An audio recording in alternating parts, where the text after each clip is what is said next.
This is a 3-story parking garage, and it has collapsed due to an earthquake.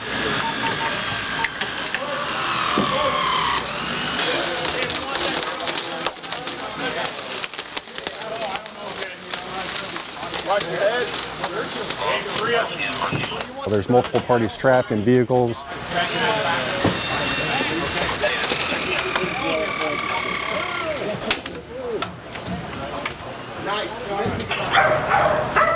The information that we were given was possible victims inside the structure and that it was not safe to go into the structure, so we used canines to work and clear if there's any live victims still inside that we would need to work to rescue. This is the Muscatatuck Urban Training Center. It's a 1,000-acre disaster town located south of Indianapolis. There's a car right here, okay, and so you can actually stand and walk around back in here.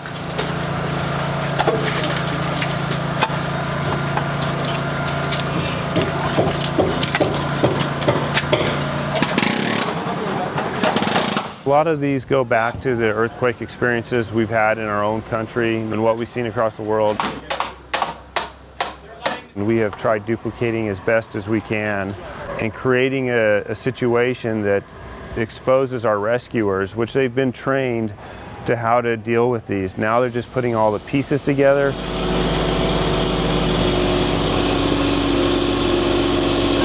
Working within the team and all the different components. The work is very real. We minimize the risk as best as we can as far as the training scenario goes. But for the rescuers, this is as close as we'd be able to replicate in a training environment to keep it safe for our rescuers, allow them that experience and tie it into what we see that's associated with earthquakes.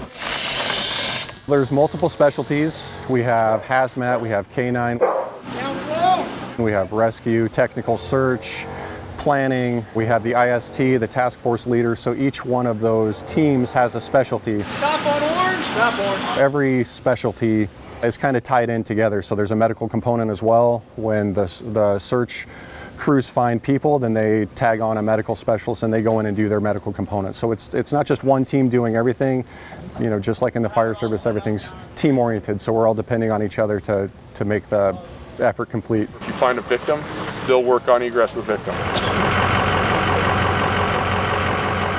Right now what we're doing is we're simulating doing a search and rescue operations inside of what would be a flood zone. So we've got a residential flood area and we've got our rescue squads going out, all water rescue specialists certified, going out inside of the boats, and they're going house to house searching for occupants, whether alive or otherwise, and we've got medical with us and canine search as well.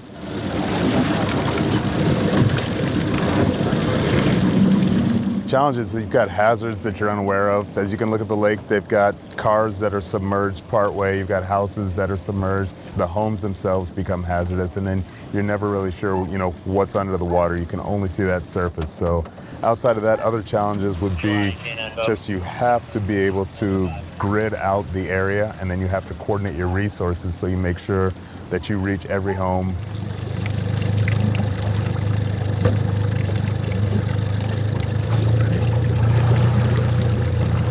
It's very hands-on, and it's two things. It's practical because it's actually what happens, and we treat it very seriously. We treat it as though it's a real event. How long do you think they have? I think it goes back to what we learned when we played sports as kids. I mean, practice makes perfect, and especially in these situations, you know, when you start adding in the real-world stress, the fact that we're dealing with lives, the fact that we're dealing with, you know, somebody else's worst day ever, it just adds on top of the stress that's already there. So the practice, when you practice enough, you go to these situations and you perform better.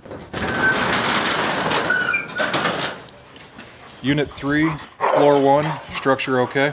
For this exercise, we brought out 3 of our certified live find dogs. One is still very young and new certified. 2 of them are experienced and have been out on deployments before. And then we also brought with us 3 uncertified dogs that are getting ready to certify.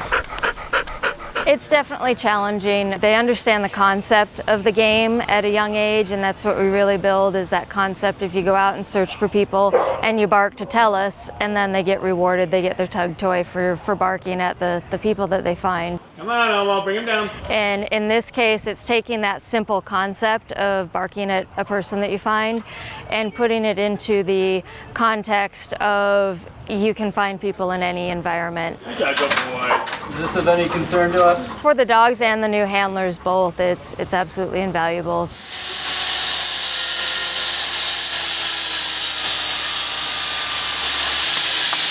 With Colorado Task Force 1, we have many departments and many members that come across from all these different agencies across the Front Range. How we do that, everybody has the same goal in mind, and that is to help the citizen and be able to provide a service to a community.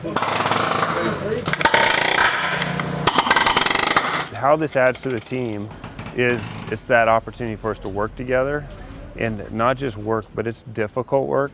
We're going through a lot of complexities just by the nature of how the training event was set up that was very real world like. And we just don't get the opportunity to really spend 4 solid days together, build the relationships, understand each other's capabilities, and build off each other's strengths and weaknesses to accomplish the mission. You know, there's multiple people on Colorado Task Force 1 that are new members, so myself being one of those members. It's kind of operating outside of your comfort zone. You really don't know what you're going to get day to day. The most important thing that I've learned so far on this training is you're going to be hungry, you're going to be tired, you're going to be sweaty, you're probably not going to get a shower, and that's okay. So I wanted to be part of something that was bigger than myself, and this is way large, and I really am proud to be here, a part of the team. Coming? Our feet.